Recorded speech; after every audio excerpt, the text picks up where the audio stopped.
off, but he didn't care. I smoked some of it already, but that's still is off our plant. This is off of ours? Oh yeah, one of the one pieces I took home from here that you had. Oh, yeah. Took a minute to dry, but it was, man, it was stony. I go, I can pull it right now. I can't smoke it dry, man, but thank you. I would. Oh, shit. I'm sorry. I would, but, it'll hurt my throat right before the show. Hey, Debbie. So,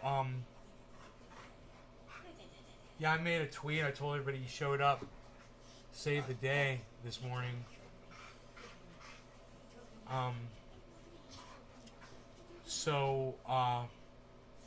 Let me refresh the page, Debbie, because it says 0 in the chat. 0. Oh, hey, Phil. Nope. I won't refresh it. Okay, cool. But we are going to smoke. And that plant number 2, oh, it's so good, that Gorilla Glue.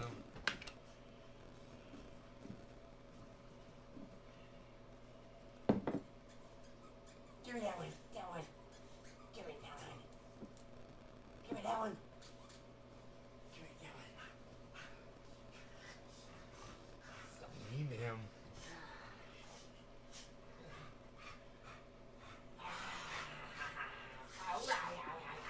I hope he bites you hard when he bites you. He never bites you? Mark just pushes the dog right on his head. Hey, Phil. Hey, Nick. Debbie, cool. What's up, everybody? So, I've got a really, just got done watching earlier show. Oh, good. You're cracking out on the garden. This is something I wanted Mark to hear. And I want to play this for my mom and my sister, too, eventually. But I want you guys to hear it, too. So this is Guy from Coin Bureau talking about crypto for beginners. I think it's really important that everybody learn this, understand how to explain it to other people. Start talking about cryptocurrencies with friends and family is, what the hell is cryptocurrency? Well, here's how I answer that question. Put simply, cryptocurrencies are like regular currencies, except they're entirely digital. Each individual cryptocurrency coin is fundamentally just a collection of numbers and letters. This sounds complicated, but it's actually not far off from what we see with currencies today. Here's what I mean by that. Almost every physical money bill on the planet has a unique serial number. This serial number corresponds to information like when the bill was printed, where it was printed, and so on. Top of the hour, guys. In theory, a record of all money bills that have ever been printed and where they are is kept by a central bank, which shares this information with smaller banks and the government. If you have a debit card or credit card, you'll know that you have an account number on there as well. You also have a password or PIN number that you use to access the money in that account. Your bank branch knows your account number and your name because you had to provide your personal information to open an account. This info is also shared with the central bank and the government. Now, let's say you have a $20 bill with the serial number ABC, and your bank account number is 123. When you deposit that bill into your bank account, your bank branch, the central bank, and the government will see and confirm that the $20 bill ABC has been moved into bank account number 123. This is almost exactly how... Nice! Cheers, buddy! Each individual cryptocurrency coin is like the serial number you see on a physical bill, just without the physical bill. Tire him out. Just like regular bills, almost every cryptocurrency can be divided Gorilla into Glue smaller plant number pieces. 2. So In the good, case of so Bitcoin, sweet. each BTC can be divided into 100 million pieces called satoshis, which are like cents to a dollar. A cryptocurrency wallet address is like a bank account, except that there's no physical card that goes along with it. It's just an account number. Because you don't need to provide any personal information to create a cryptocurrency wallet, this means that your identity is not attached to your crypto wallet like a bank account. Okay, so what he just said, the most standout point I think that you can walk away with here is that when you're comparing regular dollars to crypto, people think that American dollars are anonymous, and he's saying, no, they're not anonymous. He's like, your amounts are being tracked. What is anonymous, though, is crypto. It's really interesting, but... You know, it's anonymity is not the important thing about crypto. With, you know, who cares, who knows what or whatever. It's trackable, and the government will be able to trace it for tax purposes and all that shit. And I'm sure that if you're running some kind of an exchange that isn't doing that, you're going to get shut down. But all these exchanges are licenses. They're all licensed to operate. So, they're all doing it according to what the license deems necessary. Where were we? How far in were we?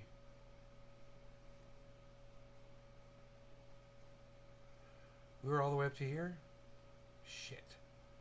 I don't know how far in we were. I don't want you guys to have to listen to the same thing over and over again. Here we go. Oh yeah, we were this far. Okay. Like a bank account, except that there's no physical card that goes along with it. It's just an account number. Because you don't need to provide any personal information to create a cryptocurrency wallet, this means that your identity is not attached to your crypto wallet like a bank account is. Most importantly, any cryptocurrency held in your personal wallet is held directly by you, not custodied by a bank like regular money in a bank account. This means that nobody can shut down your cryptocurrency wallet or block your transactions because you have total control over that account at all times. Now the trade-off here is that if you lose access to your cryptocurrency wallet or forget to write down the recovery phrase you get when you make one, well, you'll lose your cryptocurrency forever. Instead of banks and the government keeping track of everyone's bills and bank account balances, these records are stored across all the computers connected to a cryptocurrency network. These transactions and account balances are public and can be viewed by anyone using something called a blockchain explorer. Michael Cooper, hello. Because computers can earn cryptocurrency for processing transactions on a cryptocurrency network, this incentivizes more computers to join the network to process transactions and earn cryptocurrency. This makes cryptocurrency networks secure because there is no single point of failure. This is called decentralization, and it's the polar opposite of the centralized setup. Listen, that's important right there. Decentralization. Now, in case you didn't put... Very important point. Crypto is decentralized, and the dollar bill is not. It's run by the Fed, and it's the value of the dollar is determined by the Fed. Remember that. Crypto is not. It's basically self-determining. It's a big deal. And it's a huge difference between the two. Two and two together. Something my mother is not very comfortable with. She likes knowing that somebody's in control of it all. That means the digital currencies banks around the world are creating are not cryptocurrencies. They're creating a seriously dystopian payment network. Be sure to tell them that the Coin Bureau has a video about that on their YouTube channel, and it's in the top right here. Once you've blown their minds with that analogy, you'll probably get questions about Bitcoin and Dogecoin and any other cryptocurrencies they've heard about. Here's what I would say. While you've probably heard of Bitcoin and Dogecoin, there are actually thousands of cryptocurrencies, just like there are hundreds of different regular currencies. US dollars, euros, Chinese yuan, and so on. The crazy thing is that every cryptocurrency is different, and not all of them are designed to be a currency you would actually use for everyday transactions. Dude, broadly speaking, I told you to give up on Coinbase 3 hours ago, and I told you instead to get Uphold or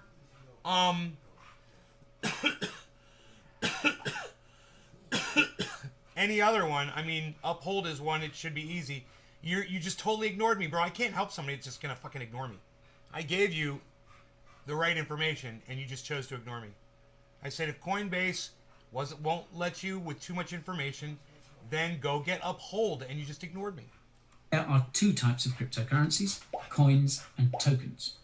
Now, cryptocurrency coins belong to cryptocurrency networks that were built from the ground up. And by from the ground up, I mean that someone spent a lot of time and a lot of money putting together the code required to create a safe and reliable cryptocurrency network. Cryptocurrency coins are the cryptocurrencies given to computers when they process transactions for a cryptocurrency network. Oh, yeah, Michael, we don't do Trovo anymore. They banned me for life from Trovo for drug use. Not allowed to use drugs on Trovo. What can I say? I use drugs, you know? For example, BTC is a cryptocurrency coin because... Hey, you guys want to see something funny? Hey, Mark, do you use drugs? It's like, yeah. Yeah. Bitcoin network was built from the ground up, and BTC is given to the computers that process transactions for the Bitcoin network. Because cryptocurrency networks are so hard to make from scratch, only a few dozen. No, I'm not going to waste my time with you and Coinbase. I told you to download Uphold, and you're ignoring me. I hope you got a driver's license, bro. You're going to need something to prove your identity. You know, like some kind of ID, I'm sure. Personal identification card, something. And cryptocurrencies are actually coins. Passport. The rest are cryptocurrency tokens. You sent me a In direct... contrast to cryptocurrency coins, crypto tokens are easy to Michael, you sent me a direct message on Twitter, bro? Are you tweeting at me, bro? Hey, it's 7:10, everybody.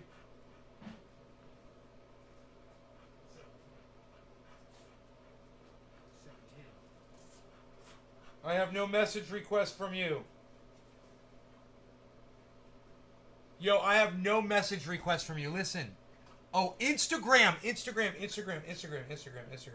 Yeah, I don't do Instagram so much, dude. Hit me up on Twitter. Hit me up on Twitter, bro. At Nays Garden on Twitter. This fucking IG shit, man. I don't even know where to find my messages at. That's a photo. No. Oh, request? Is this you?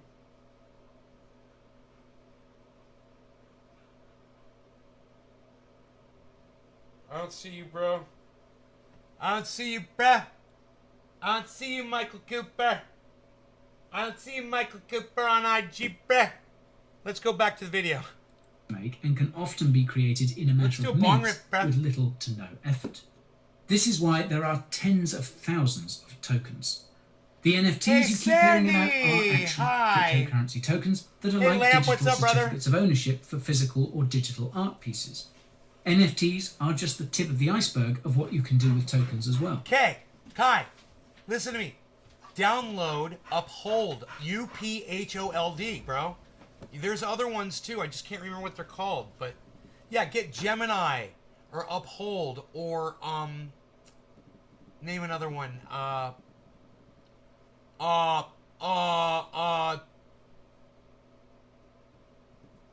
Yeah, that one. The one that I can't remember the name of. Get that one too. Uphold, UPHOLD. UPHOLD. Uphold. You just ignored me before. Why didn't you ask me this before, bro? I said don't fuck with Coinbase if you can't get into it. I said get Uphold or get Gemini or get what's that? Exodus. Get Exodus. Oh, for example, there's a company called Circle that issues a cryptocurrency token called USDC. Just give them a whole bunch of them until you find one that you can use. is fully backed by real US dollars, which means that for every one USDC you won't see it on Facebook, bro. Circle has $1 US in the Happy bank. 710. You can create USDC by giving them your dollars and redeem your dollars with USDC. Another company called Paxos issues a cryptocurrency token called PaxG. Each PaxG token is backed by 1 troy ounce of gold kept in a vault here in London, and you can redeem PaxG tokens for real physical gold or US dollars. The best part is that both Circle and Paxos are fully regulated in the United States. There's backed crypto right there. My mom would love that. And regularly audited to make sure they have the appropriate number of reserves on hand backing their tokens. How's that for security? Now, speaking of security, the most important thing to remember about cryptocurrency tokens is that a lot of them are nothing more than scams. This is primarily because cryptocurrency tokens are so easy to create. All a scammer needs to do is create a token, set up a fancy website, pay for a few ads on social media, pay a few news outlets to feature their shitcoin, and they can get rich off crypto noobs overnight. Naturally. Yes, Uphold, UPHOLD. You got it right, Kai. Uphold. Yes. Hey, Lamp, what app do you use to purchase your crypto? The next question your crypto-curious compatriots are likely to croak is a timeless classic. Are cryptocurrencies safe?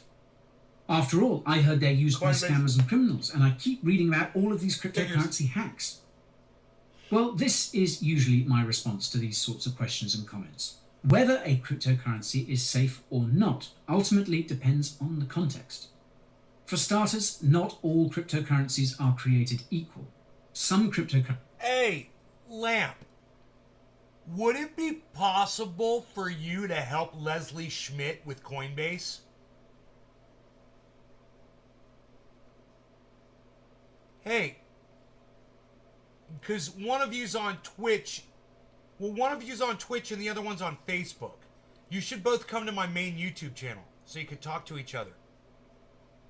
You know, or Lamp, do you have a Facebook, bro? He's Leslie Schmidt. You could message him on Facebook, bro. If you're on Facebook. I don't know if you are. Because he's on Facebook. Well, he's reached a point on Coinbase where he can't figure out what the fuck he's supposed to do. No, I cannot come to Discord. Maybe Lamp could go to Discord. Lamp, you want to go to Discord and help him? I mean...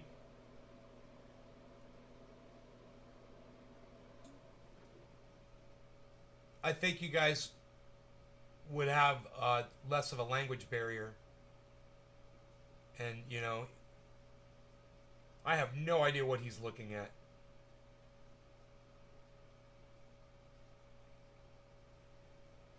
Lamp, have you ever been to the Discord server?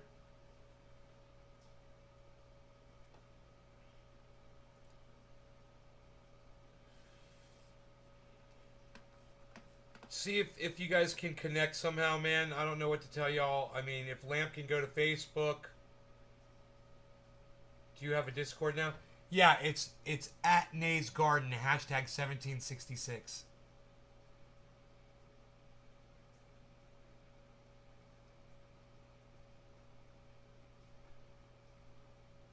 Can you send your Discord? At Nays Garden, hashtag at Nays Garden, hashtag 1766.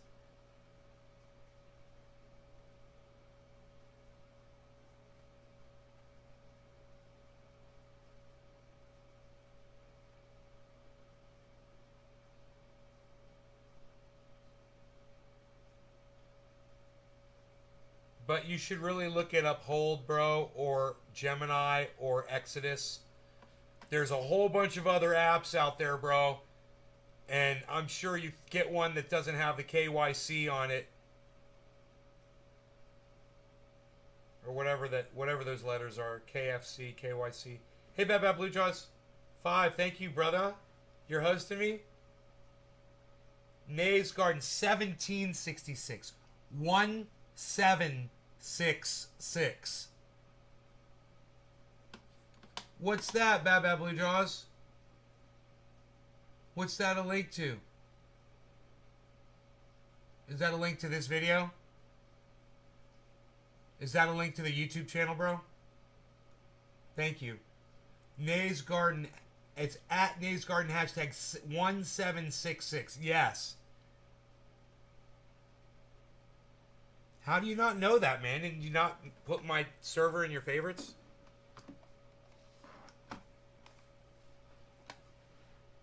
It says dated. It says updated? What?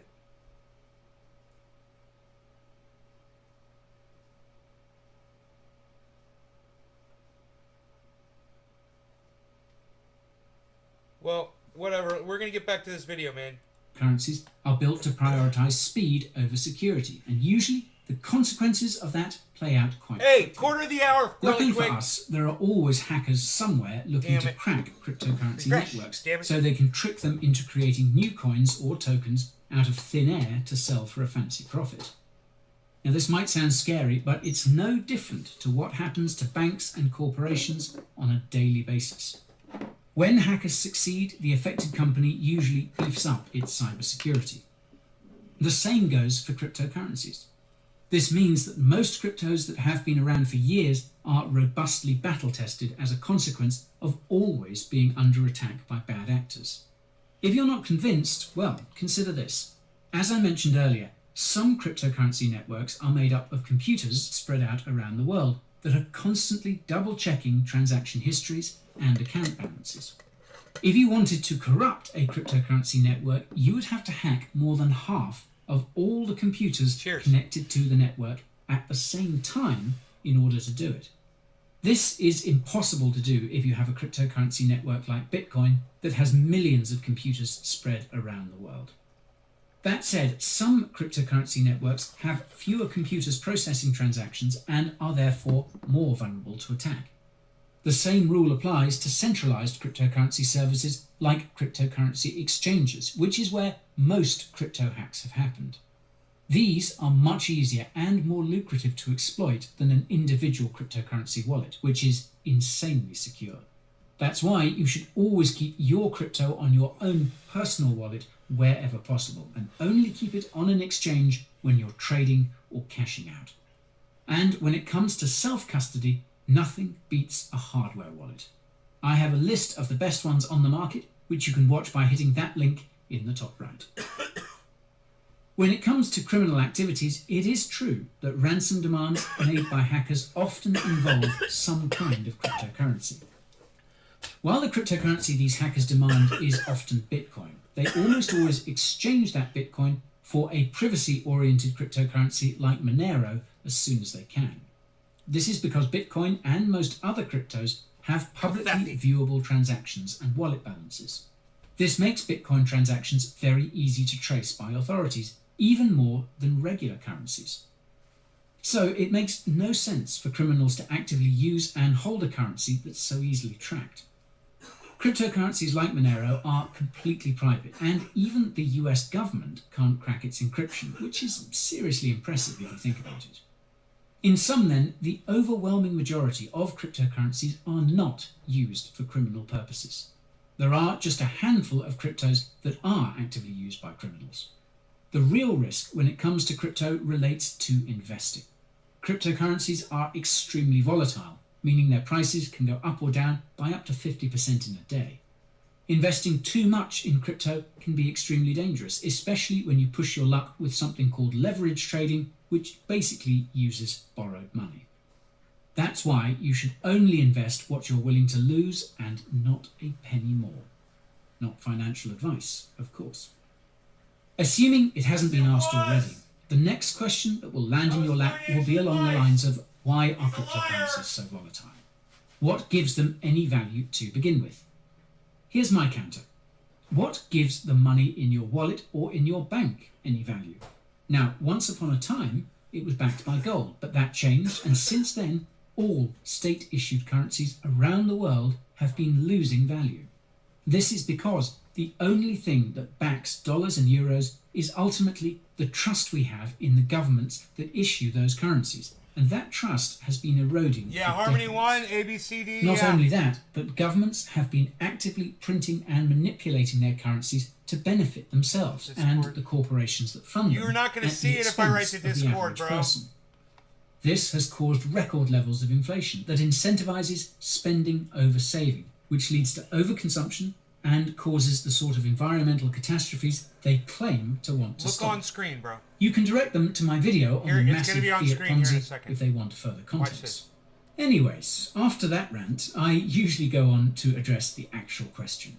Cryptocurrencies are valuable because of what they do. Obviously, this value changes depending on which cryptocurrency we're talking about. Bitcoin has value because its BTC coin has an economic profile similar to gold. It has a maximum supply and only a small amount of BTC is created each day, and that amount is cut in half every 4 years.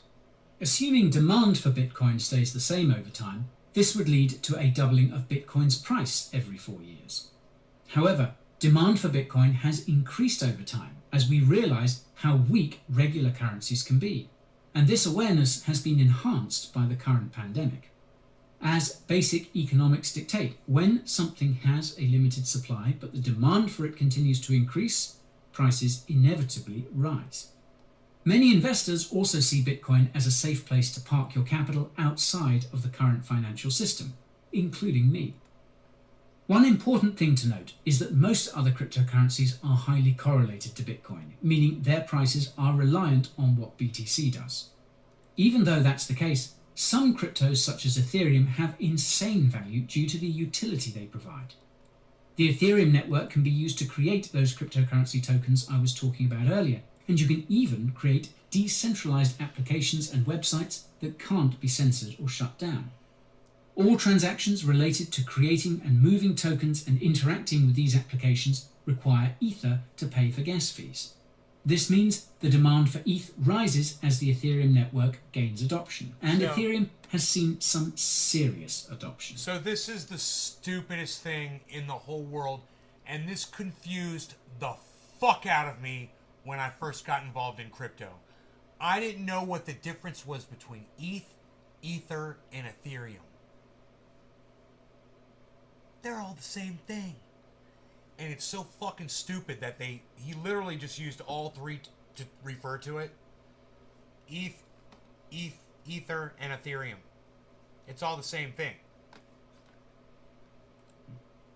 Visa is testing payments on the Kafefi. Ethereum network using that USDC token I mentioned earlier. And the European Central Bank even issued a bond on the Ethereum blockchain. Now, the reason why the value of BTC, ETH, and every other cryptocurrency fluctuates so much each day is because basically nobody knows what these technologies are actually worth. The prices of stocks and gold and even regular currencies fluctuate every day for the same reason.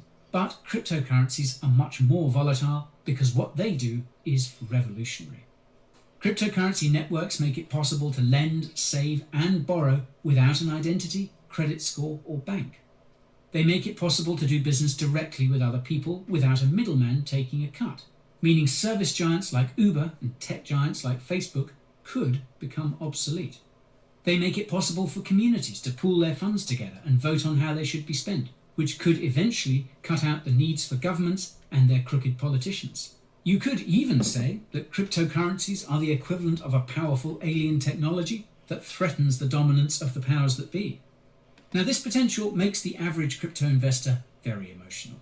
The slightest possibility of a clampdown on crypto results in a market crash, and the most outlandish rumour can lead to a massive market pump. In the longer term, however, you can see that crypto is growing, and that growth is unlikely to stop anytime soon. Now, by this point in time, you've probably more or less convinced your cohort that crypto is pretty legit, and that means there's only one question they have left to ask you. Where do I get it? Which cryptocurrencies should I buy? Well, before you answer that question, you must remember to emphasize that nothing you tell them is financial or investment advice. Otherwise, you could end up in court if their crypto investments go south. Bullshit. Bullshit. You would only end up in court if you were not a financial advisor and you said that you were a financial advisor and that you had a contract with them to give them financial advice. That's it. No one on the internet is going to get sued. Let me tell you how many people, Carl, how much money he's lost people. How much money Ben from BitBoy Crypto has lost people. How much money anybody that's recommended something has lost for people. Hey man, they don't get sued. They're not in on a contractual relationship with any of their audience members. And for this fucking idiot to sit here with that stupid look on his face and act like that literally what he does, he's justifying this stupid little disclaimer that he does before every show. Now, by this point in time, you've probably more or less convinced your cohort that crypto is pretty legit, and that means there's only one question they have left to ask you. Which cryptocurrencies should I buy? Well, before you answer that question, you must remember to emphasize that nothing you tell them is financial or investment advice. Otherwise, you could end up in court if their crypto investments go south. You know, just to hear him say that, you're just like, dude, no they won't. What are you, a fucking idiot?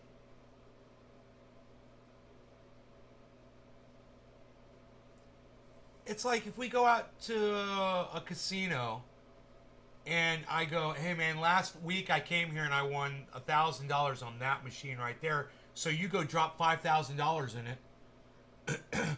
Oh, you gave me financial advice. I'm suing you in court. No, you wouldn't sue. You wouldn't be able to sue that person in court. That's not a contract for of services rendered. Therefore, it doesn't hold up in court. You fucking idiot. I don't know what court he's fucking talking about. But the way he sits there with that stupid look on his face, like, oh, I know something that nobody else knows. No, man, you just made some stupid shit up, and you say it over and over again, and you think if you keep saying it over and over and over again, it's going to make it fucking true. And even if you're legally covered, you could still find yourself eating a knuckle sandwich or two if your guidance directs their greed to a financial gutter. That's why I usually respond with the following. Which cryptocurrencies you decide to invest in boils down to your timeline and risk tolerance. In terms of timeline, the cryptocurrency market seems to follow a 4-year cycle. We're currently in the bull market phase, which is where prices gradually rise. Happy The 420, crypto bull cheers, market could everybody. end as soon as this fall and as late as early 2022. And the likelihood that you will sell your cryptocurrencies when they're at their highest prices is slim to none. Although most cryptos have seen most of their gains for this bull market, a 2 to 3x return on investment is still possible. And it's even more likely if you decide to hold until the next crypto bull market. Fun fact, buying and holding cryptocurrency will give you about the same amount of profit as actively trading crypto, think which I I just don't smoked another recommend you seed. do unless you plan on making it your full-time job. When it comes to risk tolerance, it might sound a bit funny considering cryptocurrencies are risky investments, but there are varying degrees That of was the risk Candy even Kush, within the crypto Or market. blueberry, whatever the fuck it is. Logically, the more risk you're willing to take, the greater reward It didn't you taste stand like to a gain. seed, though. Now, the easiest way to measure risk and reward is to look at just a smoked like cryptocurrency's market cap. This is an extremely important metric to check because the dollar value of cryptocurrencies can be misleading. A cryptocurrency's market cap is calculated by the current value of that coin or token times its circulating supply. The reason why Dogecoin is ranked so high is because it has a circulating supply of 130 billion. And when you multiply that by Dogecoin's 30-cent price, you get a $40+ billion market cap. Now, you might think that Dogecoin presents you with an easy opportunity to get rich quick, but getting to just $1 would require an additional $80 billion of active investment, and that isn't all that likely to happen. As a rule of thumb, the smaller the market cap, the more potential that cryptocurrency has to grow, regardless of its dollar value. That's because it takes less money to increase its value. Now, to use an extreme example, Yearn Finance's Wi-Fi token is worth more than Bitcoin, but its market cap is 20 times smaller than Dogecoin's, meaning it would take less capital to push up the price of Wi-Fi. With the exception of Dogecoin and a couple of others, most of the cryptocurrencies in the top 10 by market cap could be considered low-risk investments. Cryptocurrencies like Bitcoin, Ethereum, and Cardano are likely to be around for many years, and they will likely double, if not triple in price before this bull market is over.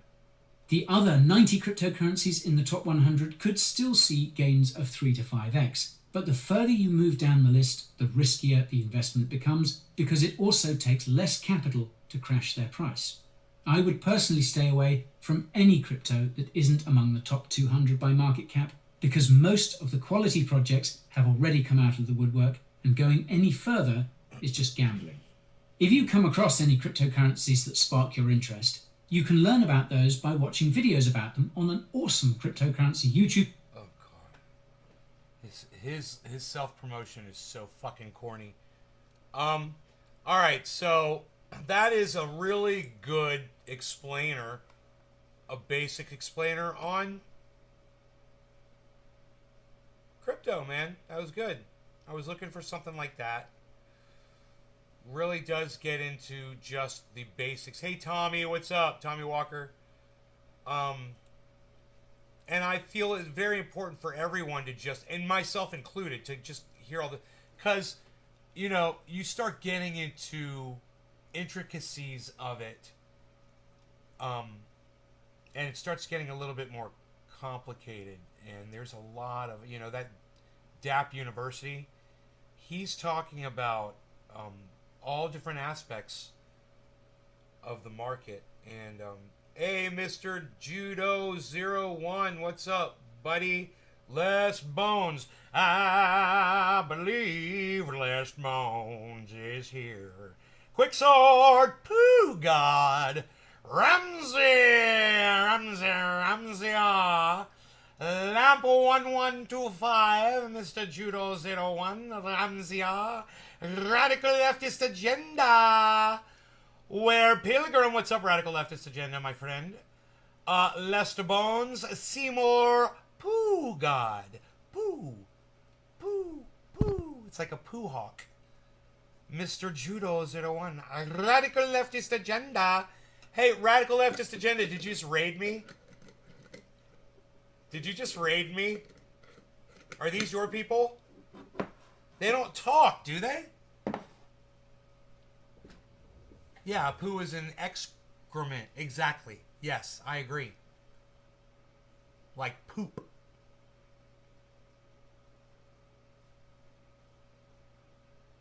Like a bird flying over going, poo, poo, as it poops on your car. That's what I meant. I think you misunderstood me.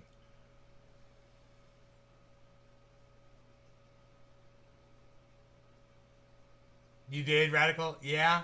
You're too sweet to me. Thank you so much.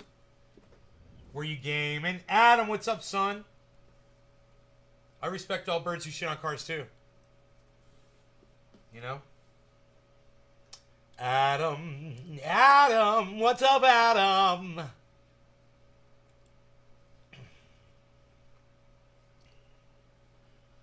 Buying crypto safely, complete beginner's guide. How does a blockchain work? Simply explained.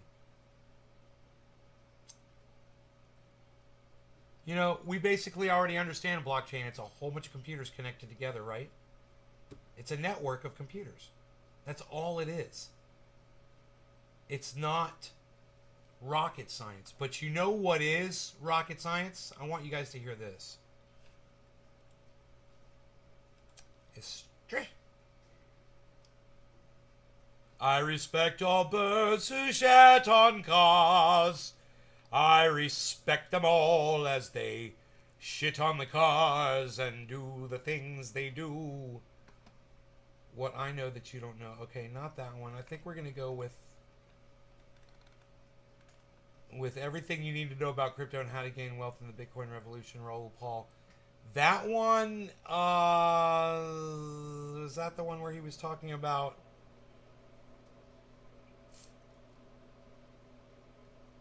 Saylor? Michael Saylor may become the richest man ever. I don't like all these ones that have B-roll. I hate the fucking B-roll. I don't like the B-roll. I don't like the B-roll. I do not like the B-roll.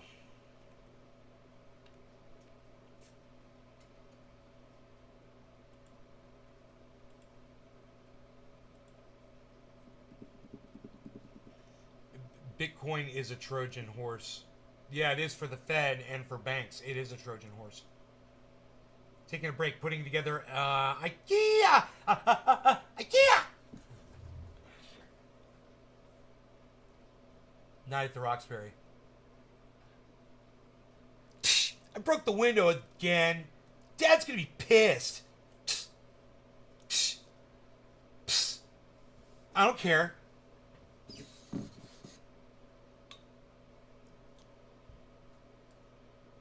Does it? You lost a part. Does it matter? And I can't. Well, you'll find out when you put an expensive vase on that IKEA cabinet and it falls off. Then you'll know that it mattered. At that point, you'll know. Only then will you know. Let's do big bong rips and talk about stuff. No law regarding cannabis. Cannabisism, tism for all. Cheers.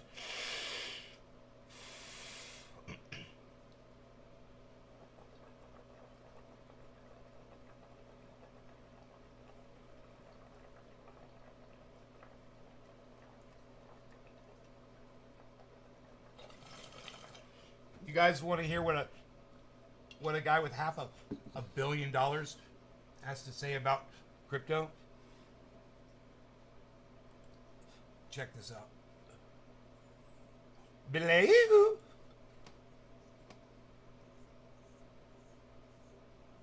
Our job in macro is to live in the future, and we look for the big trends.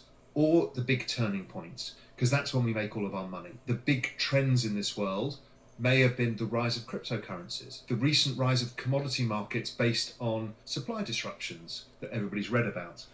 Or it could be the rise of technology and how that impacts the NASDAQ. Then our job is to live between 6 months and 2 years into the future, to imagine what the world could be like, and then assess the probabilities of how it would get there, and then you place bets accordingly. It's a really amazing world of this, the world's most complex 3D jigsaw puzzle that you try and solve, and occasionally it all comes together, dissolves again, and you have to start all over again. So it's a huge intellectual challenge to put all... So there's at one point where he's talking, and it's not this video, it's another video, right? I've got it. Hold on one second.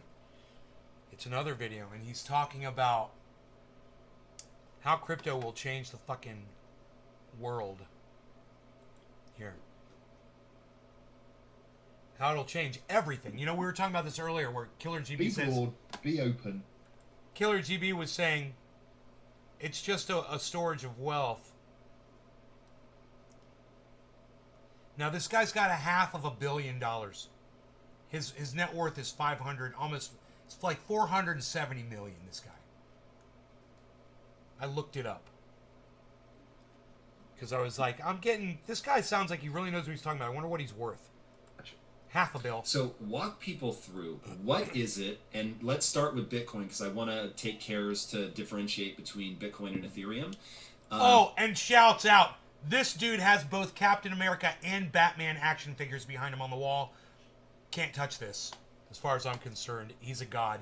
And I guess full disclosure to anybody listening, I invest in essentially three things: Bitcoin, Ethereum, and Chainlink. I'm a use case maximalist, I guess.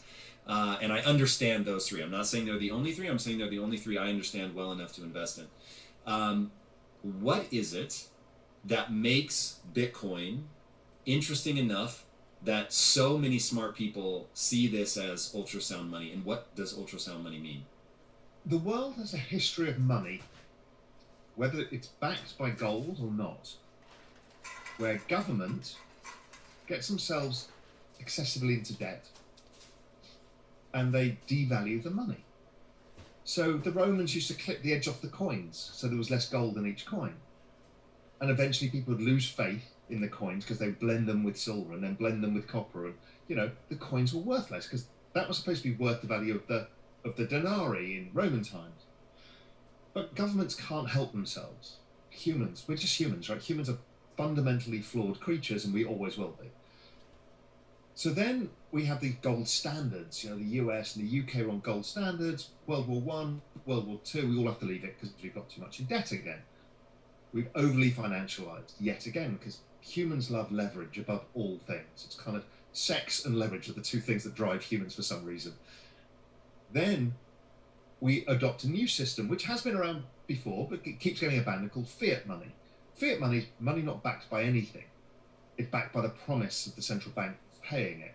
So that's the dollar bill that we all are familiar with, and every country in the world now adopted fiat currency. But as with everything, if you're really thirsty and I gave you a bottle of water or sold it to you, you'd probably pay me 10 times too much for that bottle of water. If I give you 1 million bottles of water, they're worth precisely zero to you. So scarcity has value. That's art, that's cars, that's almost anything. Humans value scarcity for whatever reason we do. And so if you're printing too much money, you're creating less scarcity. So yes, there's money everywhere. Mark's cutting his plants down. So once you understand that, you say, Mark's harvesting, what guys. does it mean? The dollar hasn't collapsed. It's kind of where it was versus the euro in the last 5 years or whatever it is. And then you say, but my $50,000 salary now can buy me much less shares in Apple, Amazon, Google, Microsoft. In fact, units of the S&P 500, I suddenly can't buy as much. Since 2008, it's a fraction. I can buy like a third of what I could. Same with real estate. Same with gold.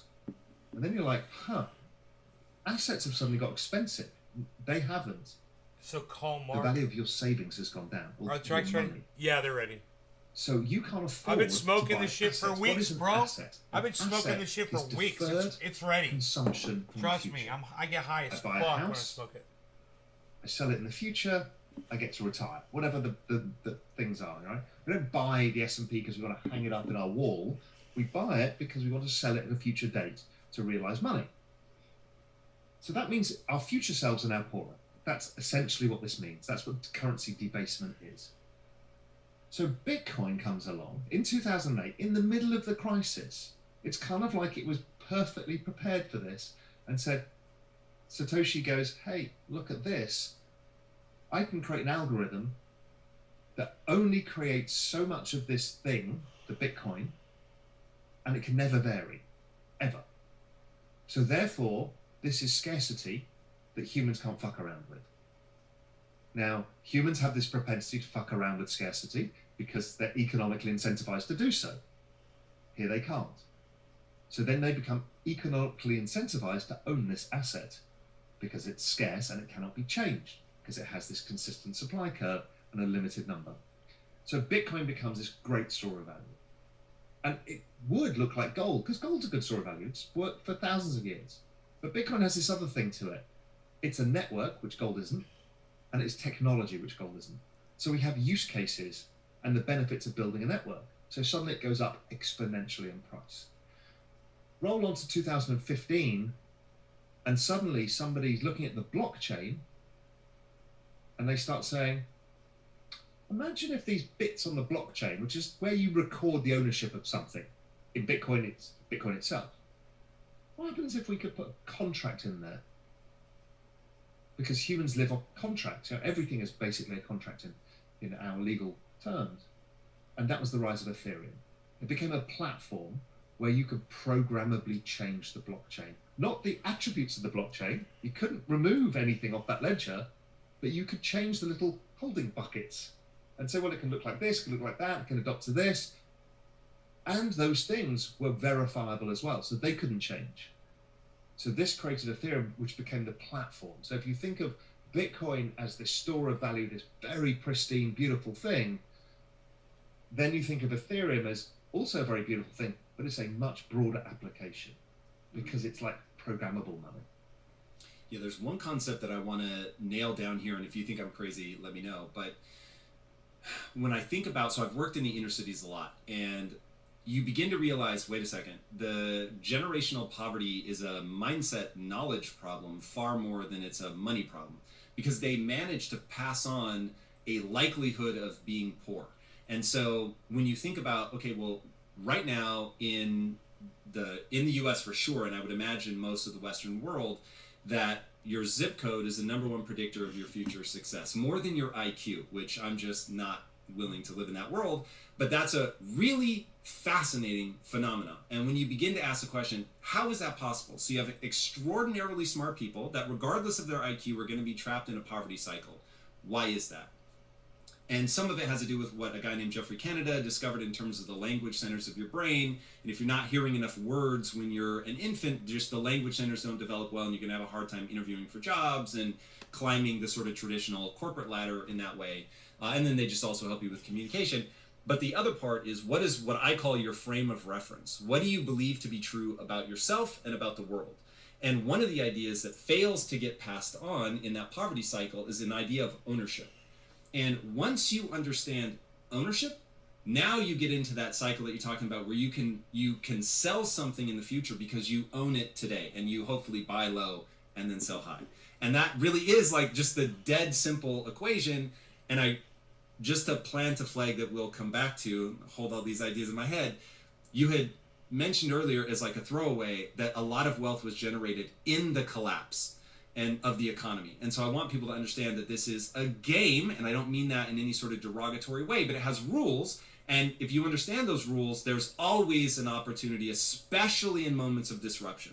And we're living through this incredible technological disruption right now. Okay, so back to this idea of ownership. So when I look at Bitcoin, what I see is something that I can own, right? There will only ever be 21 million of these. Now, like anything, as Yuval Noah Harari says, even money is just a story, right? It's a fiction that we all tell. And it only has value when we agree that it has value. So Bitcoin has that same sort of Achilles heel, that if tomorrow everybody stopped believing that owning that has any value, then it would have no value. But we have this ultra scarce thing that the last 10 years have proven people believe has value, and you can own a piece of that. And as we go, if it is true that more and more people will pour into this digitization of economic value, essentially, then those 21 million units are going to become hyper scarce and hyper valuable. Now, the great news is that you can fractionalize it, so you don't have to own one. You can own some tiny fraction of it. But now you have ownership. So you're able to buy something now that you can own as it appreciates in value, and then you can sell it later. And so it becomes just this buy and wait game that real estate maybe still is, but that's why real estate has worked over time. You owned it.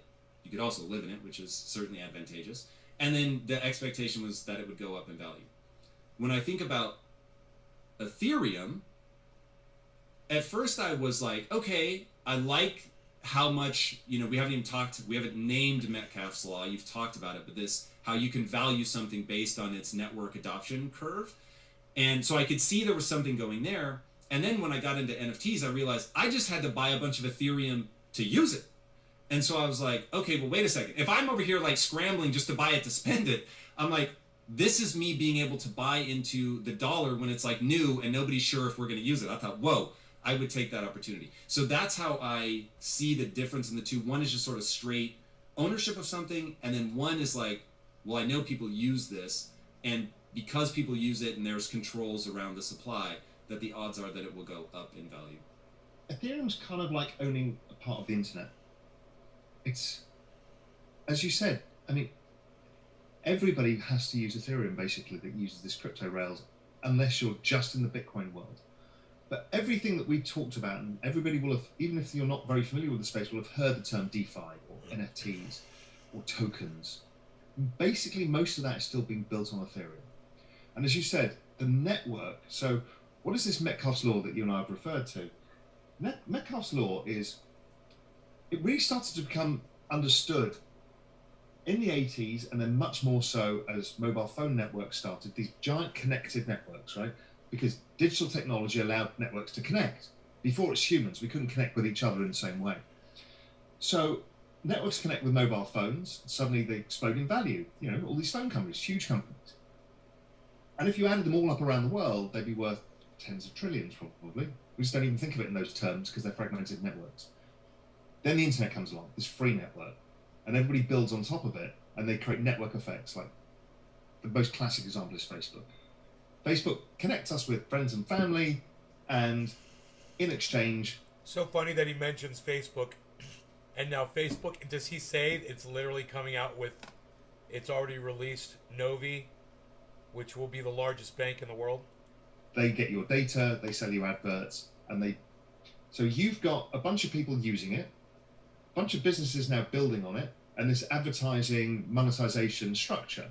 Shareholders get rich, you and I get to, unfortunately, meet somebody from university that we don't want to talk to, that we met 20 years ago, and we're now connected with again. It's that.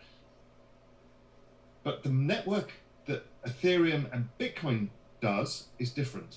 You're the owner of the network and the user. So as a user, like you said, with the NFT, you're actually owning a share of the network itself. So everybody uses it, owns a part of it. Therefore, if the network's going to get used a lot, you're all going to get rich. And the value of the So it's kind of like communism where everybody gets rich. network's going to go up massively. And nobody has to work. The more people build interconnections, so the Metcalfe's law is not only just the number of nodes, i.e. the number of users, but how much they connect with each other. Well, you're seeing it because there's NFTs and there's DeFi and there's all of these applications, or the store of money aspect. These things all together, and then there's the linking all of these, like Chainlink or some of these other protocols, Polkadot. They're linking all this ecosystems together. So I can send you $1 instantaneously, and we have no idea whether it went on Bitcoin rails, XRP rails, Ethereum rails, and guess what? We don't care. I promised you $1, you want to get the dollar instantaneously. That's interoperability, that's all coming. So this is what Ethereum is about. It's the magnitude of this network. where everybody's developing everything on top of it, and it's scarce supply. So it's seeing an even faster adoption rate than Bitcoin now, for the reasons that seem pretty clear, because it has more use cases than currently the Bitcoin blockchain does. Doesn't mean Bitcoin blockchain can't in due course, but right now there's a lot more use cases in Ethereum. It's super exciting. Do you think that Bitcoin would need to do something like that in order to retain its value proposition? No, I think its value proposition stands above all things. It is pristine, it's pure, it is what it is. And the way it's so impossible to change any of the attributes of Bitcoin makes it a bit clunky. And that clunkiness is its beauty. It is so secure, it's the most secure of all protocols. So let it be what it wants to be. Now, people are building things like the Lightning layer, which allows you to do lots of fast payments over the top. Lightning. Maybe that scales. Maybe it doesn't. It doesn't really matter. That store of value for every person to think of, like it's owning a piece of Manhattan real estate at low prices, that's never going away. Not in the conceivable Steve future, Running. because humans have now said it has value and it's being adopted very fast. So, no, Ethereum's a very different thing. It doesn't compete. That's how I like to think about it. And unfortunately, when you go online, people will tell you, well, it's competing and it's not as good. You have to ignore all of that and look at the whole space overall. Thank you, Prophet Gussie. I'm We honored. don't know where this is going to be in 10 years' time. And like you say, so therefore I can own 3 of these things. And probability is I'm going to capture a large part of this, and maybe I'll adapt in due course. And so, One thing. Sorry, go ahead. yeah, so it's don't overforce the narrative. Just be broad, be open, and always be learning, as you rightly said, because we don't know. This is all new, and it's happening at lightning speed. Yeah, that's the thing that I am certainly most attracted to. Speed of technology. Listen to this. Important. The internet from 1990 to 2000 grew at 63% a year. That was the fastest adoption of any technology in all recorded history. Prior to that, mobile phones was the other one. But what happens is the internet technology and the mobile phone technology allows for these networks to be built. Billy, did you catch that statistics? 63%, and the other one. This man's got his facts buttoned down, pal. And once that network's in place, it's faster to build the next network. So in India, for example, they've just basically given out free data to every mobile phone in India. So guess what? Data usage is the highest in the world. And Free- so their free internet scaling becomes faster. Free data. So the internet was huge, as we all Nice. know, and it remains huge. So at 63% a year, it then flattened out over time as more and more people got I wish adopted. we had free data. So at 1997, it was growing at 63% a year, and there was 140 million users of the internet. In 2021, there are 140 million crypto users, and it's growing at 113% a year. Jesus. Double the speed. Now, this is where humans struggle. Linear numbers and exponential numbers. Because it's exponential, it means that growing at 113% a year, we're going to go from 140 million people to 1 billion people by 2024. I mean, So so crazy.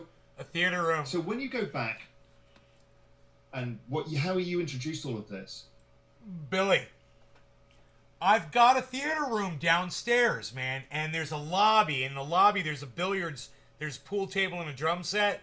You walk in, there'll be all the movie posters, and then you go in, and there's the 100-inch projection screen with recording studio sound so if you know with a that couch. something is being adopted at this speed, and it's a networking of money at its core, and you can buy an infinitesimal fraction of it, so everybody can buy 10% of their net worth, then everybody who takes this Hey, opportunity hey, will Visa. probably have the biggest You have opportunity in history. Pretty dry. Did you cut it all down?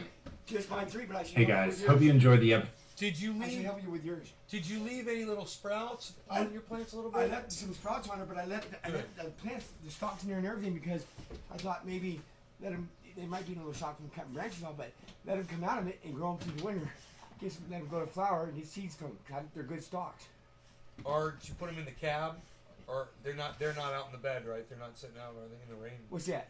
The plants that you cut down. Oh, you mean when I cut off of them? Yeah. They're in totes.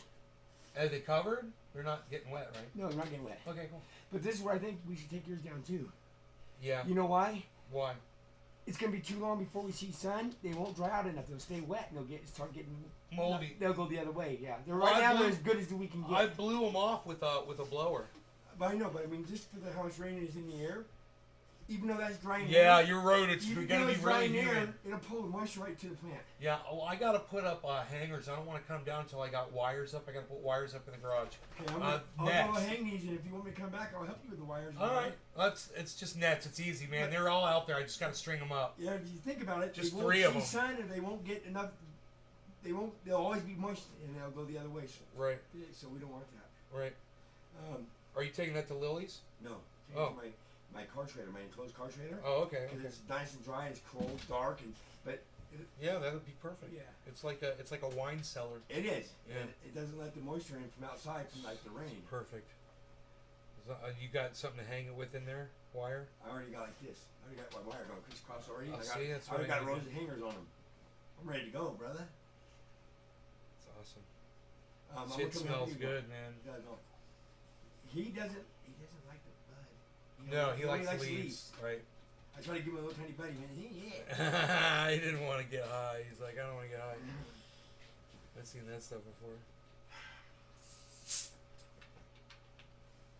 Do it. I thought you were. And even if you have a fan on him or you shake him off. Mark, he's like, wow. Billy says, wow. Billy's your biggest fan, by the way. He says, wow, Mark's wound up, huh? Hey, no, 24/7 wound up. He says, Mark sounds smart. Ask him his stance on the shelf life of crab. You know what? I don't eat seafood, so I would say the shelf life of crab is very nil. Very, very nil. Perfect. You're right. Nil. That shit needs to be on ice. He likes my answer. Once it's I out don't on a even- bench, it's done. I don't even eat it, and I don't fish it. Once it's exposed to air, it's done. Once it unrefrigerates, it can't be Let's see how refrigerated. smart he is today. What about Ockman's razor? It's No, see, he it's, has to it's know. Occam's. Ockman's razor, yeah. Yeah, Let's see if he knows it. Ockman's. Ockman's razor. Occam. Ask him if he knows it. He knows Occam's razor. He knows he? Yeah, he's Billy fucking Ballantyne, bro. He's the guy that built the He's surprised you the wouldn't brain, that brain in there that when you say computer it talks and shit know. back to He you. built that, but He built that thing. Remember that thing with the But little did switch he have on the it? computer look up all the shit he needed to put on it? Or did he do it? He's pretty smart. Is he awesome? Mark's trying to bet. I think you guys are gonna be playing chess or something. You guys want to play online chess? Have a chess game. I don't have time. See who How about wins. Ockman's razor?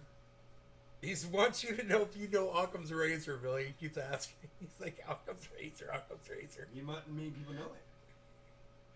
Everybody knows it. They do? Yeah. You told them all. Yeah, we talked about it like 2 days ago. I even looked it up and read them the definition. Billy may not have been in the show though. It's Occam's razor, and my opinion is you should try to shave with it. Yeah. Yeah, okay. How about Grey Lackey? How about Grey Lackey? So, Does the name come from? How about, it's a three-part question. it Grey Lackey. Did it come from the archaeologist after his name, Bill Lackey, Richard Lackey, or did it come after the name of Gray because the material's gray, but it's a rock and it's called Grey Lackey. But what really is it? The answer is what? how is he gonna know that? Well, if you knew his stones, and he knew his aliens, and he knew his archaeological finds, he would know what Grey Lackey is. Did you hear that, Billy? Hope you got your headphones on, bro. There was a Richard Leakey. Leaky. I like that name. He was an Leaky. archaeologist from like around 1946 to 76, maybe. His peak years were probably 50s and 60s. He just called you Trebek. Trebek. He says, "Fuck you, Trebek." Who's Trebek? Alex Trebek, the host of fucking the host of I don't watch TV, so I don't know who he is. he died. Host of Then I will never know. you'll know the name of this one. what was it called? Jeopardy. The game on TV I Jeopardy. know that show. Probably the longest running game show of all time. I wouldn't be surprised if Jeopardy's the longest running game show of all time. Well, let's Google What that about shit. The Price is Right? That's a pretty long running game show. Jeopardy might be older though. I don't know. The Price is Right has been around a while. Yeah, Price is Right, man. I know this song. Dialing for dollars. I go. You know when someone loses. Dialing for dollars. Do you know? Realize when they lose, it's a theme on. It's a variation on the theme of the theme song, because it's da da da da bum bum ba ba da da da da da da da da da da da da ba na na na ba na ba na ba na bum bum ba ba ba na ba ba bum bum ba ba. Right? That's the theme song. But when you lose, it goes on that. It goes bum bum bum bum. Instead of going bum bum bum bum, it goes bum bum bum bum. Who came up with that idea? Dude, there's a praying mantis in the grow. Did you see it? No, but I Nice saw show. someone else down there praying. It was right up on that post. They're- You probably walked under it like a This million is the time times. of year they meet. Yeah, I think that was like a month ago. How long can a praying mantis female and male be entwined and making love? Dude, at least 48 hours. Yeah, At least. It's 24 hours. Yeah, because I've seen them outside, dude, for so long. I got a video. I showed you. I And got like the Black Widow, a picture. This one, she was eating and mating at the a same time. true or false question. Like the Black Widow, is the praying mantis female after having sex eat the male? Yes. Ding ding ding ding! You want And let me tell you this. Not only does she, but she left her fucking boyfriend's fucking body parts all out there. Every time she eats somebody, every time one of them girls would eat one of them boys, there'd be wings and shit down there. I'd be like, ah, you were partying last night and you got your head ate. They eat their heads. They fucking eat their heads. Grab them by their head. Give a little head, take a little head. The rest of this is no good. Throw those wings down there. That's what they do. They Wings are no male to good. the male, No but protein. you give a little head, I need the brains. Brains. I need brains. Like all my pet spiders. Catch a fly. A catch a fly. I have to pick which. Where are they from? The flies? No, the catch fly. Where are they from? The catch a fly, yeah. Where is he from? Where's catch a fly from, Billy? That's what you just said, the catch a fly. I didn't know what kind of breed that was. No, you know what I said. You know exactly what I said. And I said, I've got this right here. What's the lifespan of a fly? I got peppermint spray, man, and I'll shoot a fly down with my peppermint spray. I'll pick them up, and I'll throw them in the web, and I'll watch the spiders eat them, dude. And they're getting all big. Look at how muscular the spiders are getting. My spiders are getting all big and shit. Well, you think They're bowing up. You think the Google people that do the information or on different things, you think they got their information wrong about the length of time a fly lives? Because if you Google it, they'll say, yeah, about 24 hours. But I would have to say that's horse crap, because when you got one locked in your car, or you're on vacation, and every time you get in your car, 3 days, 4 days later, that same motherfucker flies in the window bugging you. So he's been living for at least 72 hours. So I beg to differ. Kevin says she only eats 60% of her mates. Yeah, I've seen Yeah, guys get how away. long? I've seen some slick pimps get away, bro. Totally seen slick pimps get away. I'm like, dude, right on, bro. You lived to tell the story, man. How was it? I only eat 60%. Your head's, you still got your head? You kept your head together. That's kind of like people. That's normal. Anyway, there's something in this one video where he says that crypto will, and we were talking about this on the earlier show, and it backs me up with this $500 million guy says crypto will enhance every single aspect of technology, every single aspect of business out there. It's going to speed up transactions. It'll give people easier ways to pay for things, and so much more besides that. And businesses will literally thrive and explode, and there will be just a lot more potential. And that's the thing he was talking about. But I don't know where exactly in this one. It's kind of a lengthy interview. Tom Bilyeu is his name. He's got 2.4 million subscribers. Can you believe that guy's got 2 point? He's got Batman and Captain America. Batman and Captain America action figures behind him. He's got 2.4. Awesome. Cool. I'll go hang those nets up in the garage. It's just, I wasn't too crazy about bringing them across the yard in the rain. You need any extra hangers? Any what? Hangers. They go on your line. No. Or you hang it just on your line. Yeah, I just put it right on the netting because I got nets out there. Hopefully. Hopefully. Beezel! Did you have fun, Beezel? Man, those 3 of those plants are down, guys. 3 down, 3 to go.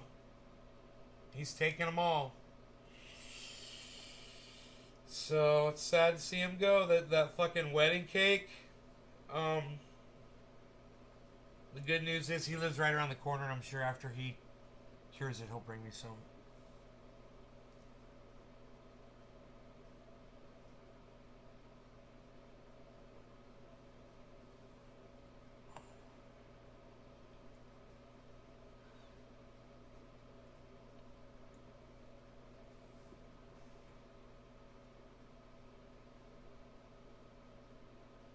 I'll just tell him tonight. I'll be like, dude, don't trim it, man. Just leave the leaves on them.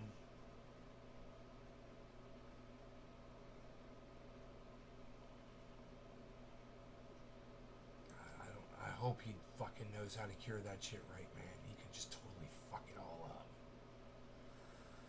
You know? Ugh. Might turn it into freaking dust. Dave C. Fishing, what's up with Bond Loaded? What?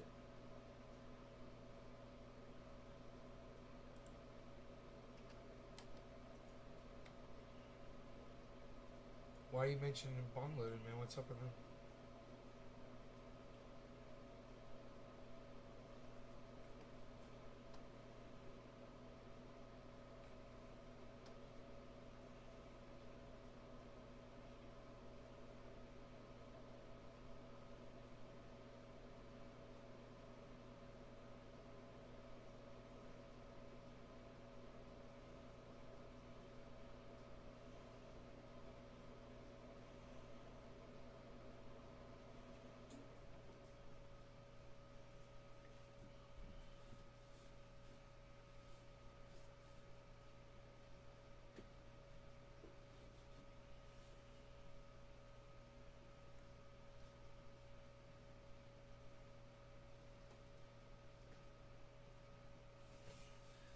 Oh, wow, man. 2 children killed, 8 people injured when a car lost control at Texas Drag Race.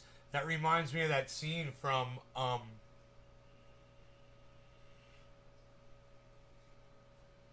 Final Destination, dude. Final Destination?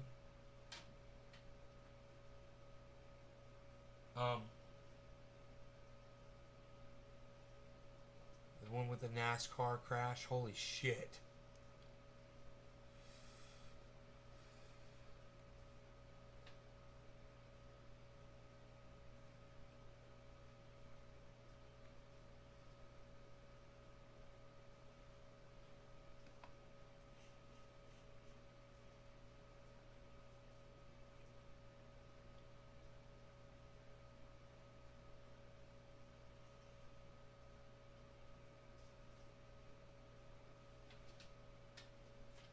There's nothing.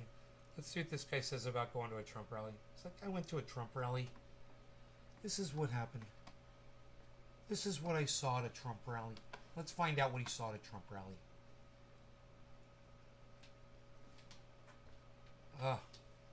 I just lost 3 out of 6 plants. 17 car crash. Oh my god. Why? What was it, raining really bad or something? Holy shit. What's that all about? My last Trump rally was January 6th. Have you seen any gallows go up anywhere? Nope. Do you think Mike Pence will show up here today, or does he not want to hang? Oh, I think he would be afraid to show up here today. Yeah, why is that? Because he was a coward. He didn't do the right thing. That's why. Or because these people tried to kill? You know, people say, oh, Trump's it's a cult, blah, blah, blah. But I feel like cult is such a negative word. We are not a cult. We are a group of Americans that love our country and want it back. Are there any old hits or things you hope he goes back to? Old hits. Oh gosh, I feel like whatever he spews out of his mouth, I just love it. I feel that whatever he spews out of his mouth, I just love it. That was perfect. And yeah, it doesn't matter, does it, hun? And it is spew. And she knows it, and she literally says that. And that's what she thinks about Donald Trump, is that when he speaks, he's spewing like when somebody vomits. And that's how she looks at it. And she's a supporter of him. I just love. It doesn't matter what he says. Yeah, we're gonna love it. I love being here. We're gonna love hearing what he has to say. But this isn't a cult. No, I don't think so. Oh my god, that is so funny. But this isn't a cult. No, it's not a cult. Hey, whatever the man spews, I love. But it's not a cult, right? Dude, I love shit like this. Now is the man who bravely travels to the MAGAverse and back, contributor for The Daily Show, the great Jordan Klepper. Jordan, so good to have you back. Thanks so much. We just heard they don't think it's a cult, but when you were just walking around, we saw some very weird stuff, not the least of which was a flag with Trump riding a velociraptor, firing a machine gun. That seems kind of cult-like. What else were you seeing at this rally? Well, definitely there was the new merch. I've been to enough of these where Donald Trump on a velociraptor with an AR is no longer that surprising. There were, though, quite a few Confederate flags, which was strange in Des Moines. There was a flag that was an American flag with a hand that came down, lifting it, and behind it was a Confederate flag. And everybody was dressed to the nines to stand in a field for up to 12 hours to listen to the man speak. I even saw someone selling women's pee funnels so that if people didn't want to leave their space in line to go use the restroom, they could urinate right there. Which, to me, when you're peeing in a field waiting for the leader to speak, you may be closer to a cult than you think. Is that a Q? Yeah, Are you a Q supporter? certainly. Wasn't Q's whole thing that Trump would be reinstated as president? He's never left. There's no doubt in my mind, 150,000%. That he's still president of the United States? Really? Does he still hold the powers of the presidency? Well, he's been flying around the world on Air Force Enoch, One. what's up? Says something.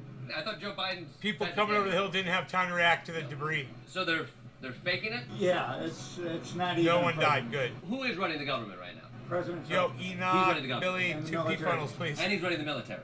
So we should blame him for what happened in Afghanistan. No, But it's still his fault. it's way beyond my. Understanding. Thank Thank you for talking to me, George. Enjoy seeing current President Trump.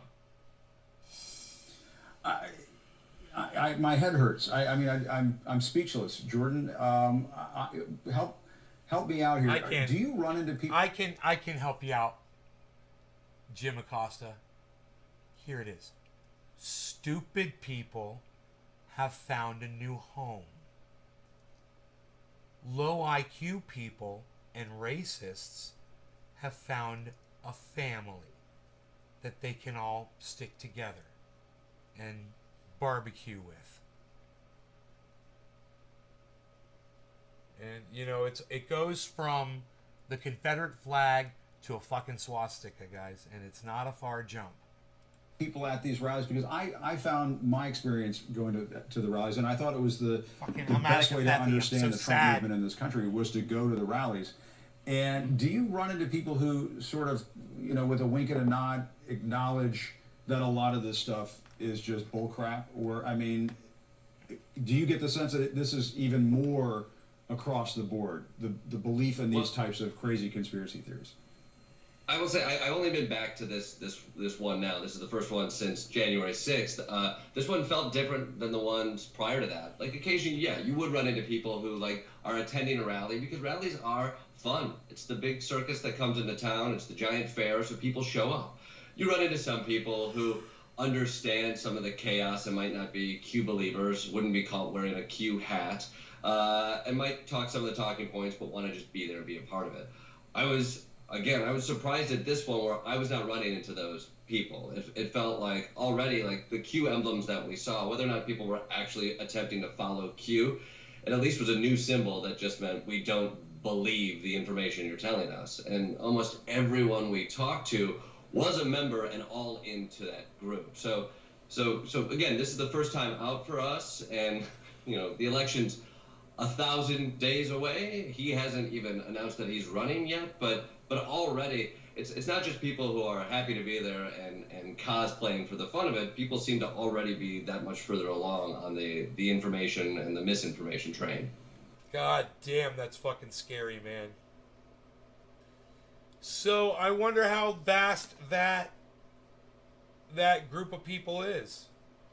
I wonder how many people are supporting Trump today. Donald Trump announcing Truth Social, this business venture he has where he's getting an infusion of cash, and he says he's launching a social media operation. It looks just like Twitter. I'll be right back, guys. I'll he make also this says full he's going to screen launch a for you. media platform, maybe make TV shows. But the big news, Philip, was, okay, he is actually going to launch a version of Twitter. He says he's doing it. He's raising a lot of money doing it. He has lots of Trump fans buying into his stock. Should the press take this seriously? It would be very easy to discredit this, right? Because you could And a lot of people already have. They A lot say it's a of- joke. Dismiss it. Absolutely. It would be easy to dismiss it as a joke because, Donald Trump arguably has not created a successful business. Running a social media platform is a business, and it's not an easy business. However, I think that would be just as much of a mistake as dismissing his candidacy for presidency, and we all saw that was something that should have been taken seriously. And there is a lot of potential here. You have a man who is the de facto leader of 75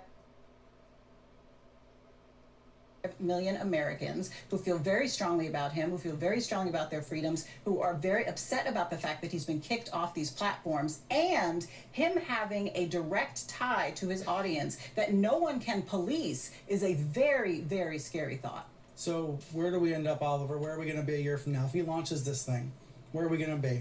Just even more one America, two different worlds, split right down, this just no overlap at all? I mean, if it succeeds, perhaps you see some sort of more of a splintering of the information. Oh, you're skeptical. You said if he succeeded. I have a hard. I mean, this is coming from the person who couldn't even manage to run a successful blog for more than a month, right? Okay. So, and Fair. this has been tried time and time again. There are a lot of people who have put a lot of money into trying to create a right-wing social media platform, and they have really not succeeded so far. So I would say in the skeptical camp here. But if anyone can do it, maybe it is the former president. He has this big built-in base. We'll see if he can actually pull it off. Right when he launched it, it was immediately hacked and defaced. So again, I'm in the skeptical category. If he does launch it, I think it will really, again, just splinter the information economy even further. Well, when he said he's going to launch TV shows, I thought, well, that exists. It's called Fox News. Trump TV exists. It's called Newsmax and One American News. Yeah. It's an incredibly crowded market.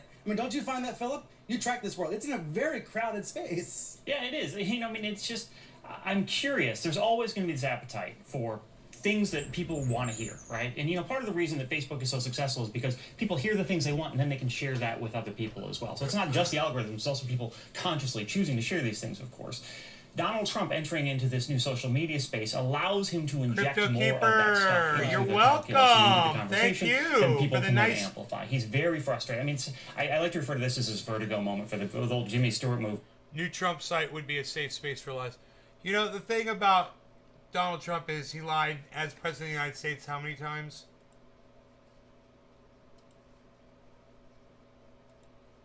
How many lies did Donald Trump tell as president of the United States? 30,573. The guy who, as president of the United States, lied 30,573 times in 4 years starts a social media platform and calls it Truth. I can't make this shit up, folks. This shit writes itself. I hope you're laughing because it's hilarious. That's hilarious.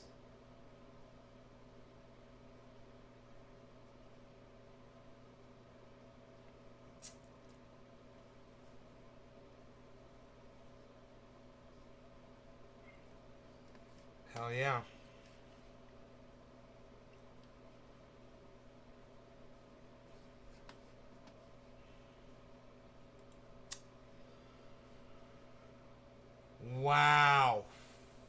that's amazing, huh?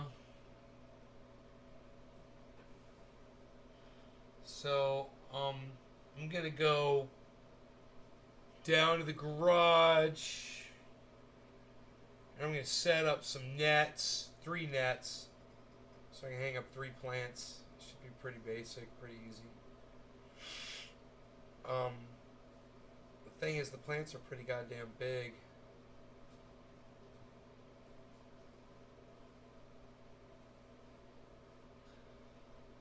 My top cola on plant number 1 snapped it in half. It just it's sitting like that with a total right angle break.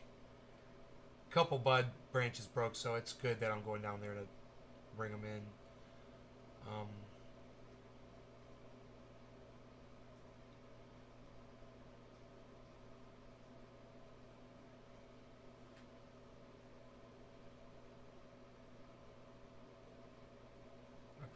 Probably get some bins. It's not far to carry. They're not going to get really wet if they're in little bins. Mark's probably going to bring his big deep bins though. Those are bigger.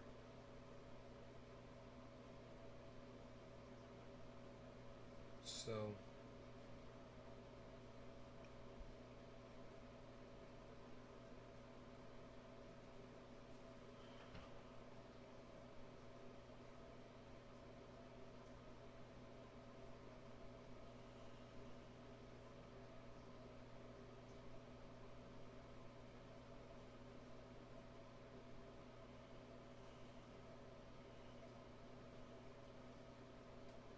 $61,350 is the freaking 24-hour high, man. It's about to hit.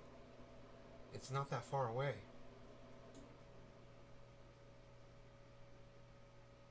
Huh, I wonder if it could develop steam. What day say? Sunday. Ah, it's not a good day for that to happen. It might just keep going along where it's at. Let me see where it's coming from. Yeah, it's man, it's like a freaking heartbeat right there, man.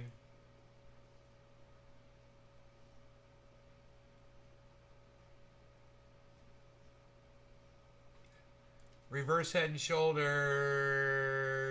Yes. We got a reverse head and shoulders here, guys. It's going up. It's going to go up right now. It's going to go over 61 right now. Watch. It's at 970. Watch. It's going over it right now. It's 980. Watch. It's going to 61 right now. 980.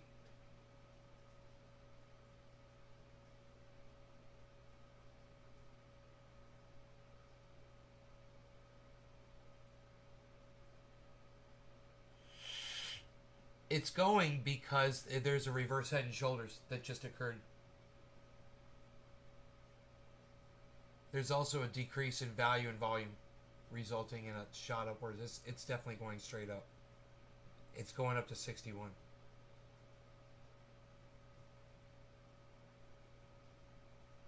It's just revving up its engine. Rev up your engines! Rev up your engines! So it can shoot up over 61. Here it goes.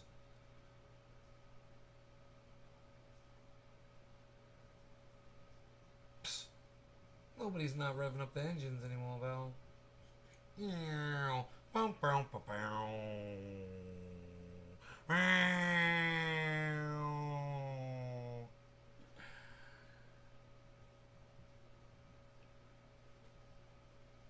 Come on, reverse head and shoulders. We can all see it. It's right here. This is a reverse head and shoulders. For sure. For sure. That is a reverse head and shoulders. I see it.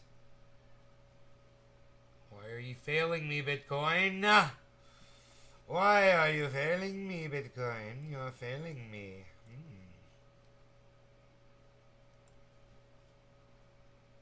What do you suppose is going on here?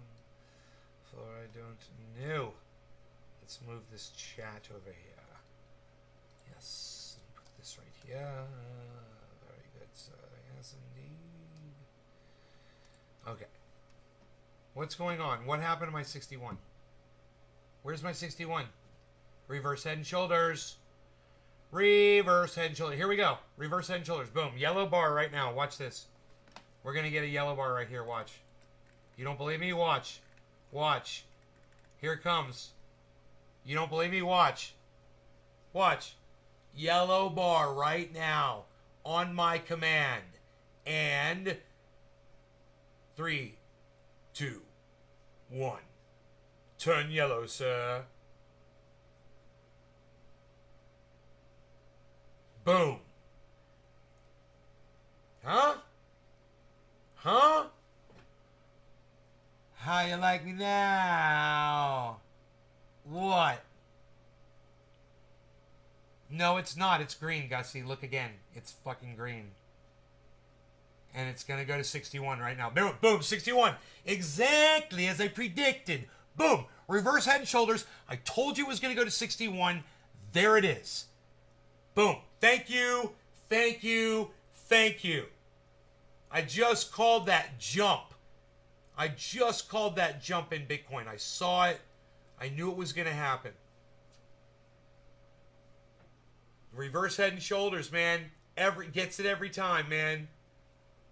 The old reverse head and man, there's a fly flying around in here. I will put you in a fucking spider web. I will put you in a spider web.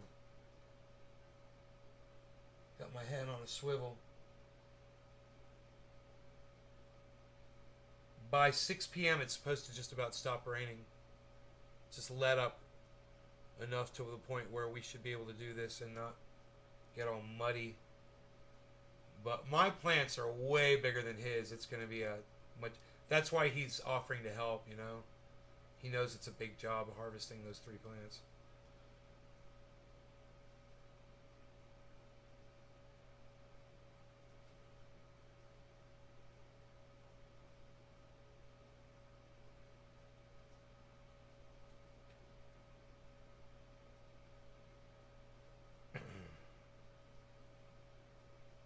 Whoa, Shiba Inu and Doge are doing well. Look at this.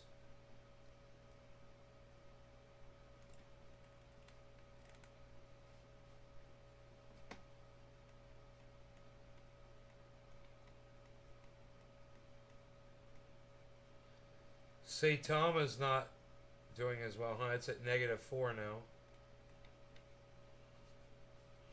Oh, SNX is down. I don't like to see that.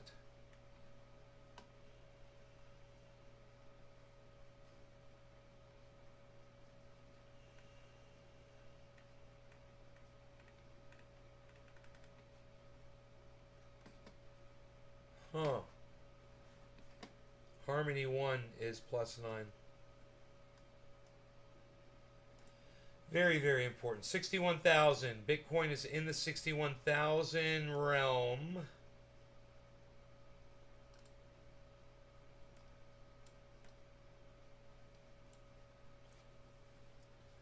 $61,000, guys. And it's kind of staying up above right now. So that's a good hover. 25, 30, 33, 33.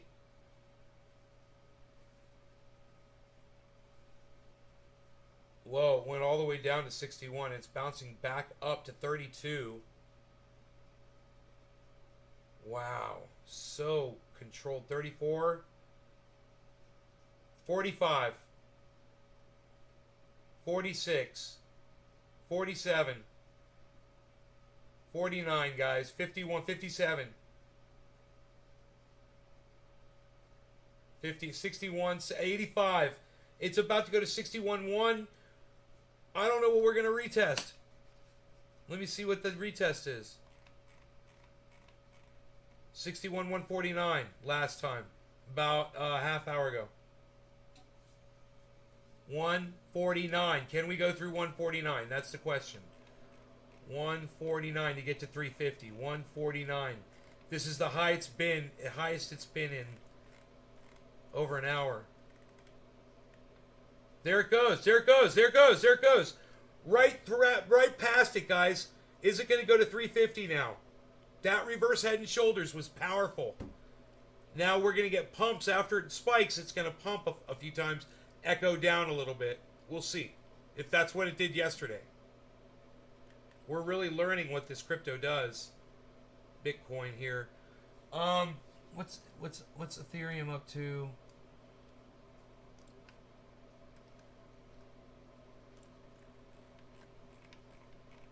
There we go. Get that on there. And 61,350 is the 24-hour high. It's very close to that right now.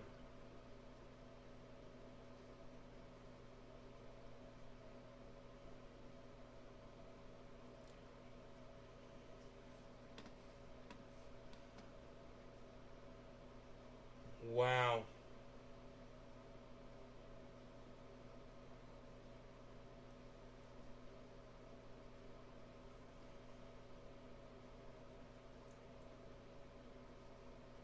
So Bitcoin's pumping along, doing really well. It looks great.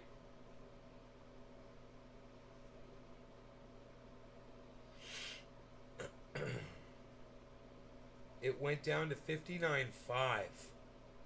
It went down to 59.5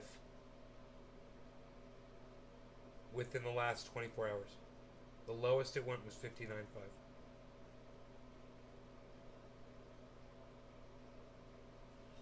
I don't know how long ago that was.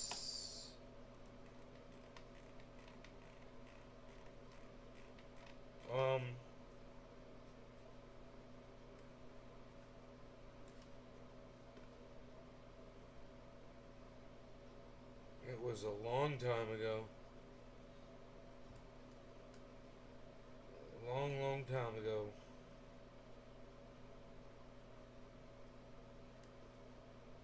Cardano 212. Cardano's working its way up too.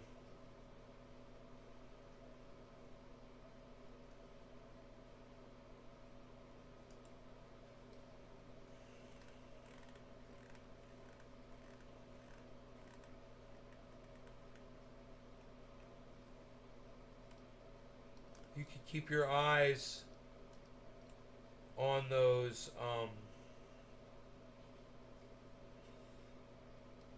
these bars at the very bottom, those down there, and that's your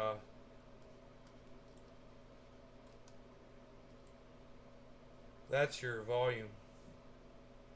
You see a big green spike down there, it's going up.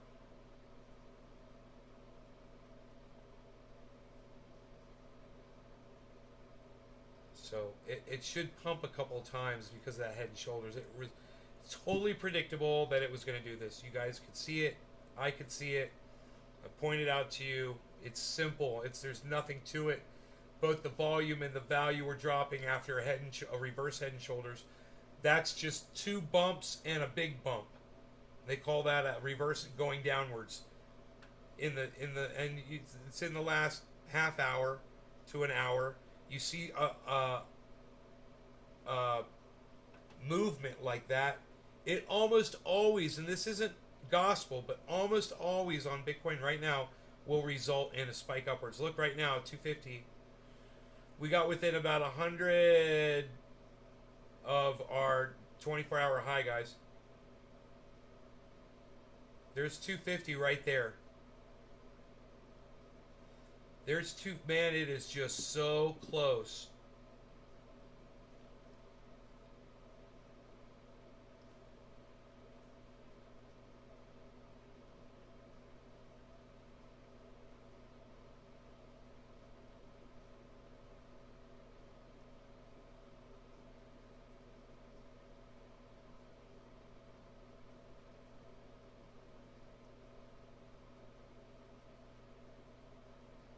Ethereum's looking great at 4,100. I just realized my picture's in the way here.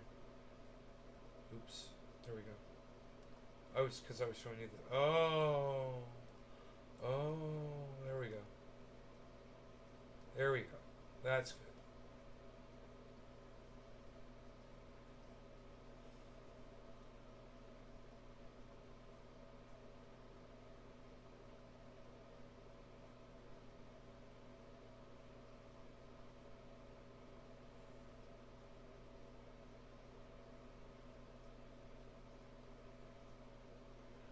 Man, the BP 100 BP is way low on the buying compared to selling, I believe.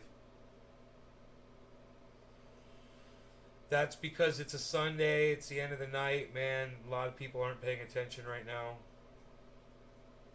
All over the world, things are shutting down.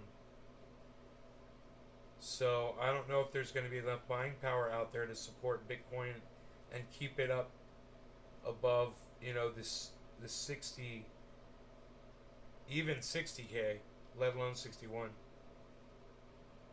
I'm assuming it's going to drop under 61.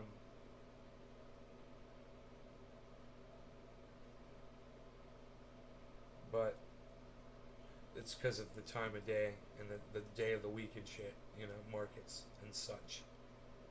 I really have no idea. But anyway, I'm going to go get to work, guys. I'm going to go start putting up netting in my garage. I'll see y'all later. Take care. Bye now.